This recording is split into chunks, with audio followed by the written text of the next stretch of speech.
We're going to have to go into a bit of a preamble. We're doing a preamble, are we? Well, I mean, like, you're going to have to talk a little bit about your injury and stuff. All right. You've raced a lot of races in your career. Yep, I have. Condition-wise. It's up there as one of the worst I've ever done. Tri-battle? Tri-battle was rough. It was colder, but the rain was worse in this one, and I felt like I'm pretty afraid going fast and it pouring rain. And so I would say this was probably harder than that. Because Tri-battle was like just on the highway and we never really went that fast. The average speed was fast, but this one, like I hit over 80 kilometers an hour with like rain coming down sideways, puddles, couldn't see out my visor, like literally.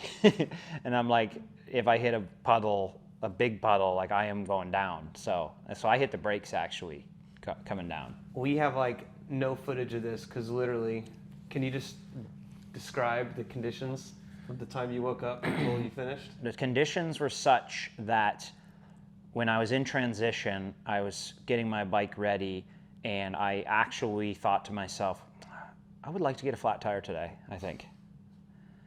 And so that's how bad the conditions were. And I literally have been like psyching myself up for this. Like I only get 5 races this year. And so like I'm soaking them in. And that's the attitude that I had. So the conditions conquered me mentally a little bit. Like it put me in a negative place for sure. So yeah, I wasn't getting mad if they were canceling the race. I wasn't going to be like, oh no, let us go. I was going to be like, yeah, good call. Great call. Let's backtrack real quick. Last time we did our sit-down interview was after Oceanside, and it was a perfect fairy tale. Everything's in the right direction. And the next day, everyone that's followed on YouTube, you got injured. It wasn't the next day, but I was ambitious after Oceanside, and my body had been leading into Oceanside sending, very, very strong pain signals in my rib area, which I didn't listen to. And then I was crazy motivated after Oceanside and then trained. I did intensity every single day for a week straight, including the day right after. And the pain signals came back and then got the worst they'd been. And then I fractured my rib on the couch.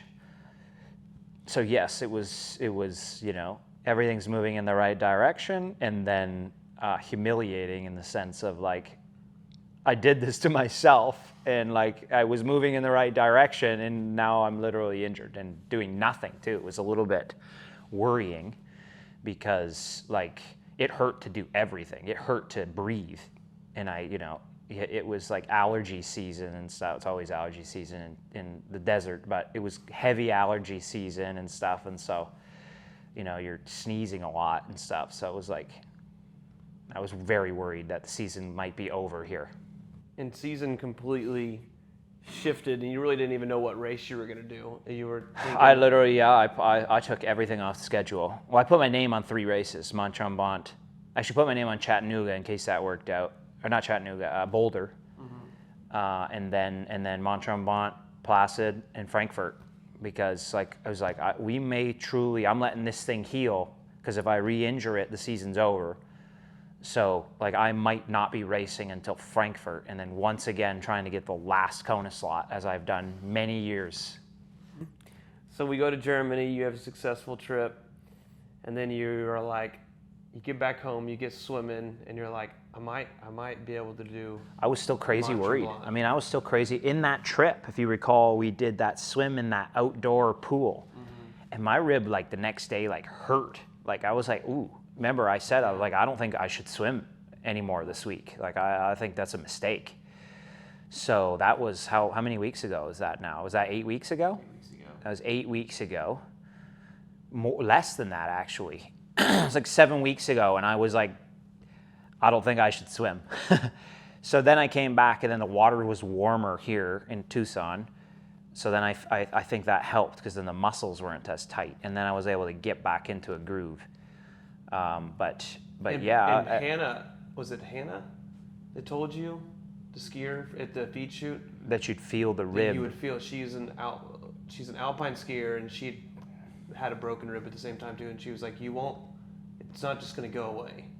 Did that help you make a decision? No, I think those are two different things, because I think it's being able to distinguish how that still hurts, not in a good way, and then you always, after an injury, you'll have you'll feel the area a bit. Everything's tight around it.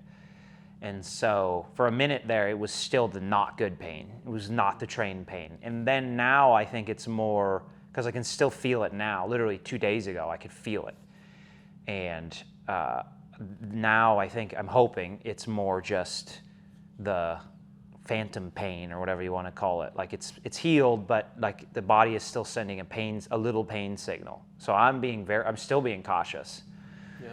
But you're ramping up your training in Tucson. I swam 33K. I swam 33K last week. So I hit 30K the week before, and then I hit 33K last week, and then this week was the race. So that's what I was hitting every week before I got injured.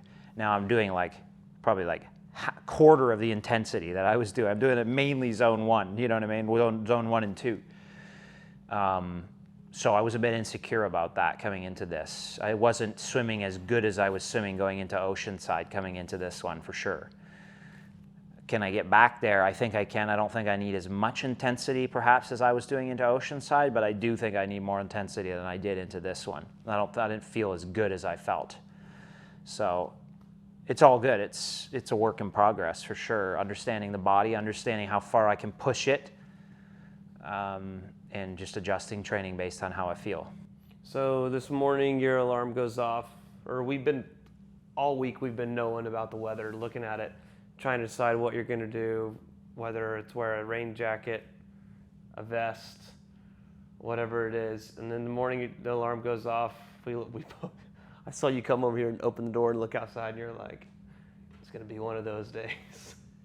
Yeah, I'm not good in the rain and the cold. That's not my thing, for sure. I don't do bad in it either, but I mentally don't. And there was nothing enjoyable about today. Nothing, literally nothing. Finishing was the most enjoyable thing about today, for sure. And so it's a lot. It just goes to show, I think it's all in the mind. I mean, most of this stuff is in the mind. So I'd already, the moment I looked out the window this morning, I was already going into a negative headspace. And then it affected my whole thinking process. I was uptight with Aaron because I didn't, I got to the swim start perhaps a little bit late, and then I was all wet, and I didn't bring a towel, and I couldn't get my wetsuit on very fast, and so I'm very uptight. So it wasn't a pleasant departure.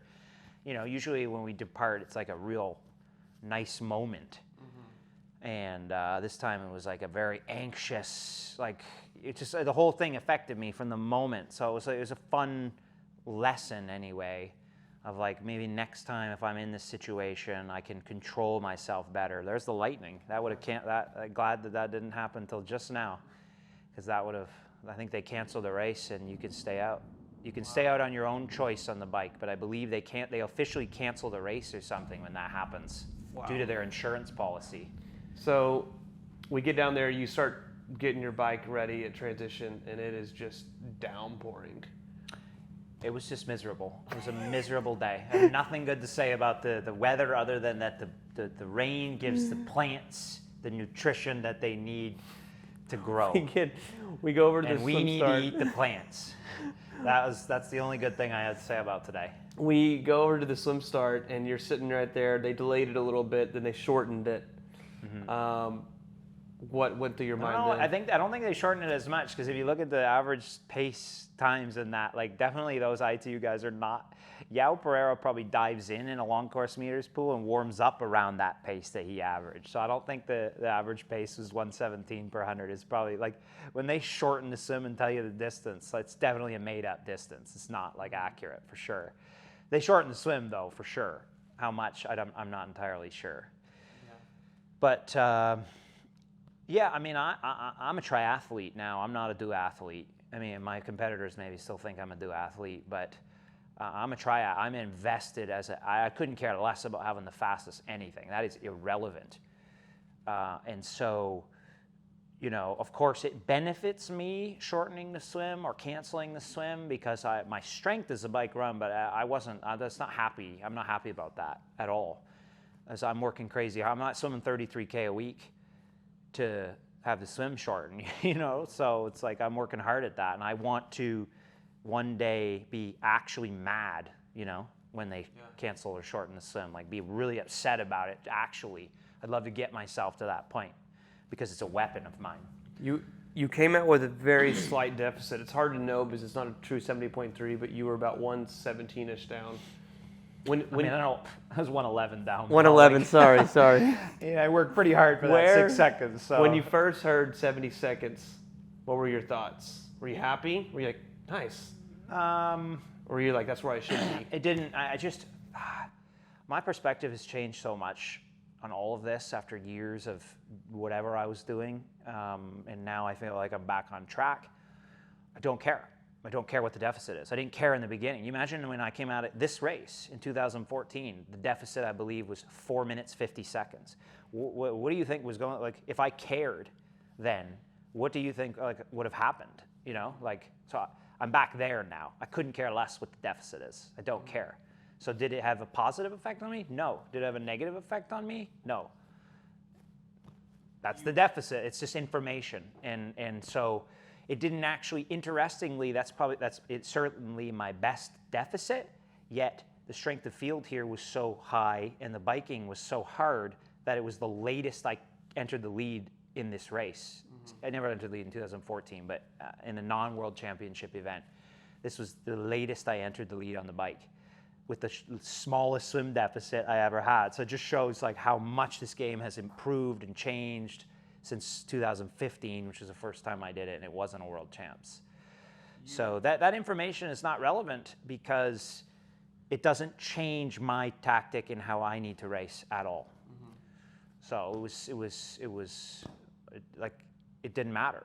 I was going to have to ride crazy hard, and when I got those guys in sight, I still had to ride crazy hard to catch them because they were working well together. They're all strong, and I was like, you can't. You have to catch them. You know what I mean? You can't settle down at all. Like you need to catch them. You need to catch them fast. Well, first you went to work, and you started moving through the field, and you caught Jackson's group. Did you surge through that group? Yeah. Pereira was in there. I was a good ITU guy, and I figured he's probably the strongest runner in the field. And so I was like, all right, I don't really want to take him along. And so I caught them at a perfect time, just coming into the U-turn at the far end of the course. And then I took it easy through the U-turn, don't want to crash, and then full tilt out of the corner. And then I think I was, according to my data afterwards, I was like 680 for 5 seconds, or however long, 600 something for 15 maybe. And then that minute was 490. So it was a good surge. And then I looked back, and then it was into a hill. And so then I looked back and I saw I would gap them, so I worked hard to the top of the hill, and then that was the end of that. So then you eventually rolled up on Matthew, Ben Canute, and Justin Reilly. Yeah. Could you not just surge past them? First question we really need to assess here is, are we pronouncing Justin Reilly's last name correct? I don't know. It's a little bit embarrassing at this stage, I would say, if we're not pronouncing it. I would say it's Reilly. It's Reilly. All right, so we should probably investigate that. We'll and just make sure. Because we may be doing what the Matt Lieto was calling Emma Pallant. I don't think her last name's Pallant. Anyhow, that's a sidebar. What's the question? You eventually caught them. Could you not just surge through them? No. These guys are good. They're strong, motivated. And so I put in some good digs, and they were not being dropped. Just like I think the converse was that if they put in big ones, I wasn't getting dropped either. Like I was going to bury myself for it on the bike. So when you have a bunch of guys who are willing to, I don't care what the power meter says. They don't really use the power meter. I don't even care. Yeah. You know what I mean? It's just push as hard as you can when it's time. So then when you realize that in that type of a situation, then it's like, okay, well, we might as well I wouldn't even say work together. It just so happens that you're at the back and you're like, it's too easy. We got to keep working. We got to keep the pace on. And so then you go to the front. Then now that guy who's at the back is like, it's too easy. I got to keep the pace on. Because those guys, it was like an honor to ride with those guys, because that's some of the best riding I've ever seen a group of dudes do, and the fairest riding I've ever seen a group of guys do. And so, it was like literally Justin would see, he was in number 2, I was in 3, he would see Matthew's red light go, makes the pass no matter what. And it was like that's how it should be. And that's how those guys rode. And yeah, it wasn't like, it was full tilt and no one was trying to get an advantage. Almost the entire time no one had lights on. Very, very little time with the lights on, meaning you were outside of, I think it's like 16 or 17 meters, something like that. And outside of it. The lights are the race ranger system. The race ranger system, yes. Yeah. That's the first time I'd used it. Well, we used it in PTO Milwaukee, but I don't think we used it. Yeah, no one. Yeah, I don't think no one anybody obeys used it. It just blinks. Yeah, I remember seeing and a group of everyone's like, guys with all red lights. So this one, people used it, and it was very, very useful. Yeah. And fantastic technology for our sport. We were talking, and you said you and Justin chatted, and Justin was like, "Let's put it." What did he say? My legs feel great. Yeah, he came by me, or I went by him. I couldn't remember, and he said, "Let's drop these guys." and I was like, okay, let's do it on the mountain. And then we got to the mountain, and literally I think Matthew had the same idea to us, that he was going to drop us. And this situation happened that I literally asked, that happened in Oceanside, and I asked about in the pro meeting, of when 3 guys are all like, 2 guys are both passing hard, what do you do? And here we are, literally all 3 of us, side by side, all the power meters reading 500 plus, and we're in that situation. So the way that it unfolded was then I made the pass of Matthew made the pass of Justin, and then that's kind of when, like, we're attacking each other all at this moment. Yeah. And that's kind of when we're like, there's no one's getting away here. Like, we're not getting away here. So that was the end of the, but you guys big attacks. You did spit Ben out the back. I'm assuming that. Well, that was by design for sure. Yeah, we were all motivated to get rid of Ben for sure. Yeah. Because why? He's got great run pedigree. Yeah. So I wasn't really looking to get in a run battle, me personally, and I'm sure those guys knew that they wanted to get rid of him as well for his running pedigree. How much race strategy are you thinking when you're pushing high power and you're looking around you? You're paying attention to the roads, the course. I used to think about that stuff, but I don't anymore. I don't care. I don't care what the power meter says.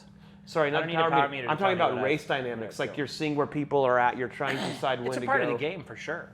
Do you think that that's evolved over the last couple of years, that it's that much higher? Like, for me, the technique, the strategy is very simple. Make the bike as hard as you can. It's that simple. If it's hurting, good. Make it hurt more. So there's nothing more to think about there. So I don't care. If it's not hurting, like I said, it's that situation in the pace line where I'm at the back and I'm like, this is not hurting enough. So you go to the front, you get to the front, Matthew's at the back, it's not hurting enough. You know what I mean? It's like, the problem is there is an effect at 12 meters, the current draft zone. There's a draft effect for sure. So it's easier at the back than it is at the front. But you don't want to, like, it's like you're back there and you're like, it's not hurting enough. So it's like, that's the situation. Until we go to 20 meters in the Ironman racing, there will always be pack dynamics, because there's too much. There's a draft happening. There's an advantage there. So the guy at the back finds it easy. If we're all the same ability on the bike, the guy at the back thinks it's too easy, and the guy at the front is riding hard. So you guys roll into transition. You offloaded Ben up the mountain, and then you, Matthew, and Justin came into transition. Transition real quick, head out onto the run. How'd you feel right out onto the run? It was pouring rain, such that I couldn't wear my hat backwards. I had to put it forward because I couldn't see. So I don't like the rain. Let's just say you're 5K in and it's downpouring. I looked over you and I was like, the mental affects the physical. So I never was in a good mental space the whole day. So where was my physical space the whole day? Not great. So that was the whole day. There's that much. I believe so. Like, you're saying that. I felt like shit because my mind was in a shit place all day. Yep. So I didn't feel very good. Felt fantastic in Oceanside. Even the age groupers out there. And I look out to beautiful blue sky, beautiful day. Felt like $1 million. Pissing rain, hate this, feel like a bag of shit. That's what that was. So let's just say, speaking for the age groupers here, not Yeah. speaking for them, but you think even though a lot of them suffered all day long in the rain, even if the day they didn't go, they probably feel that way just because the weather just sucks. It's tough. I don't know what to tell you.